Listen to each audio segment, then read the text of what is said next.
Okay, you guys, I am sunburnt. I am sunburnt. I will say this. Jacob and I have done everything in our power recently to try to get over that 10-year hump. And we have struggled, and I have struggled since I had COVID to just be a happy individual. I have been really fucking miserable, and I have not really found a good happy medium. But I just came out to my car to this, and it says, I am sorry you are having a bad day. Anyway, I love you. You work so hard for us, and I appreciate it very much. I love you, Daddy. And I want for you to know that this right here means more to me than anything in the entire world, because Jacob is trying so hard to just be understanding that I'm overwhelmed, and he's not telling me, oh, you just need to get over it. Oh, I don't know why you feel that way. Like, he just said, sorry you're having a bad day. And for once, I feel like that's the communication that I need. You guys, I am genuinely, that's how I feel. So, man, we've all woke up one day and just been like, today sucks. Today sucks. But it really doesn't. Today has been an amazing day. Jacob bought me a horse this weekend that he was like, sent me the note, $20,000 horse, you know, and I was skeptical. We rode the horse today, and the horse far exceeds any expectation I've ever had of any horse on my property. Like, that is the kind of horse that is going to help me just catch up and be able to more than make profit, because that horse came to me in a moment that I needed it, because things have been a little slow. I have been anywhere but focused on my business, because I just have been in a really weird place mentally, to where I'm just trying to find myself and my happiness. And listen, we trimmed horses last week. So 4.5 weeks ago, we trimmed Sumo. Everything's fine, no problem. And I decide to just have him shaped up. Do you guys love my awkward hairdo today? Where my hair fell out when I had COVID. It's like at this weird length. Anyway, and I'm so sunburned. Like, I'm so sunburned that I'm as red as a tomato. Anyway, I'm just having a shit day. Like, we all wake up and have days to where we're pessimistic. Like, everything that we see is just, we're pessimistic about it.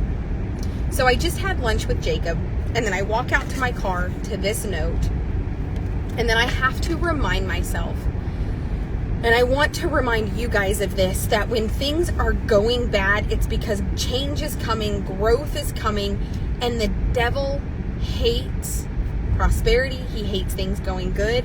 So Sumo, we suspect he's going to bring 10 to 12,000. Fantastic 5-year-old, trimmed 4.5 weeks ago with no problems. We decide to trim him and shape him up right before the sale. Stupid idea. I know better. And it's one of those things that we've all done it. Like, hey, you know what? He's not quite ready, but he's got like a little chip. He had a little flare on a back foot, just little things that I just wanted cleaned up. So from the farrier 4.5 weeks ago to this farrier, it's just a new person. We had Tyler. He was great. He moved back to Missouri, and now we have Austin. So Austin, not knowing this horse was done 4.5 weeks ago, just takes foot off, takes sole off.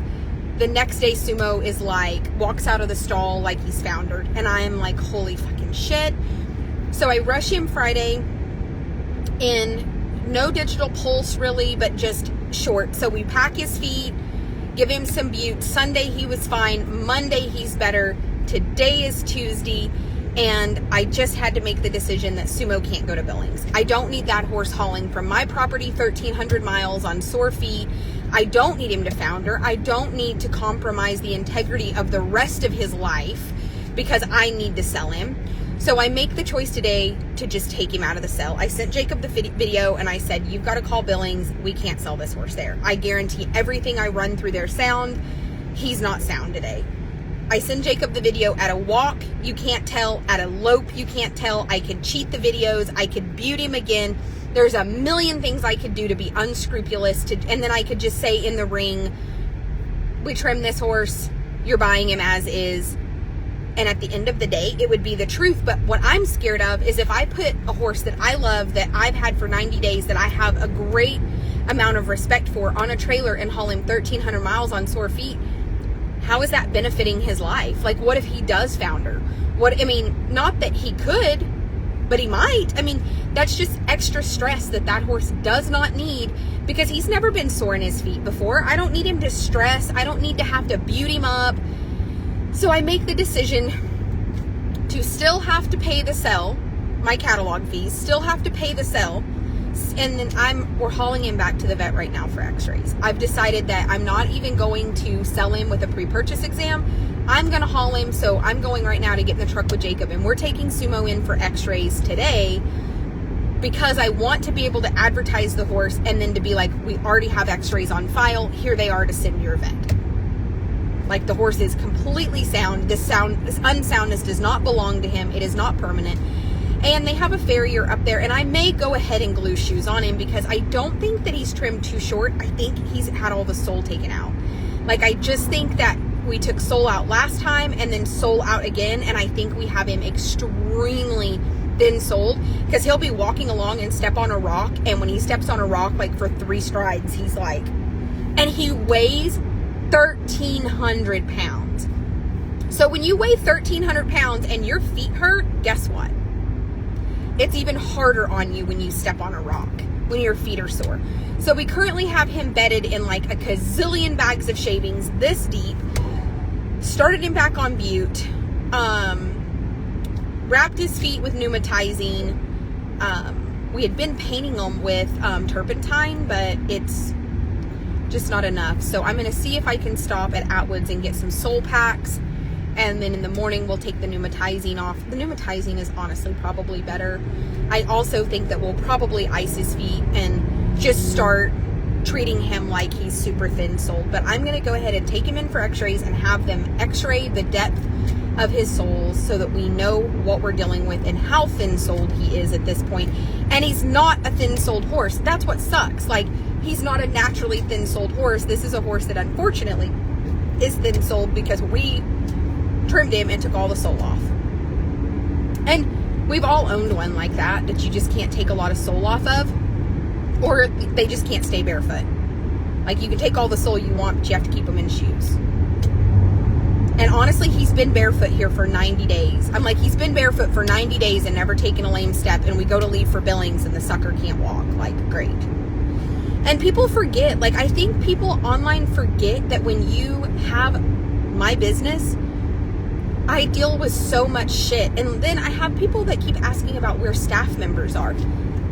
This is what I tell people. If you need to ask me where someone is, that is proof enough for me that you are a stranger to that individual, and it's none of your business. It doesn't matter if I allowed them on camera for months and you've grown to like them. If they wanted you in their life, they would have added you. You would know how to reach them. If you don't know how to reach them, you're a stranger to them. So it's none of your business where they go. It's none of your business when their time is up at my facility. And I've made the mistake in the past of making it very personal, because I have a group of people that want to talk about the turnover rate at my facility. It's a horse facility, and it's summer, and it's 100 degrees every day, and people are tired, and people live hours away from their children, and there's a million reasons why somebody chooses to go home, and that's okay. Let me tell you one thing though. I love this person immensely, and I will never have anything bad to say, period. So if you feel like you need to know where a staff member at my facility went, one, if you can't even spell their name correctly, that's proof enough that you don't need to know where they go, because you can spell their name a million ways, and if it's not correct, then you have no business knowing where they went.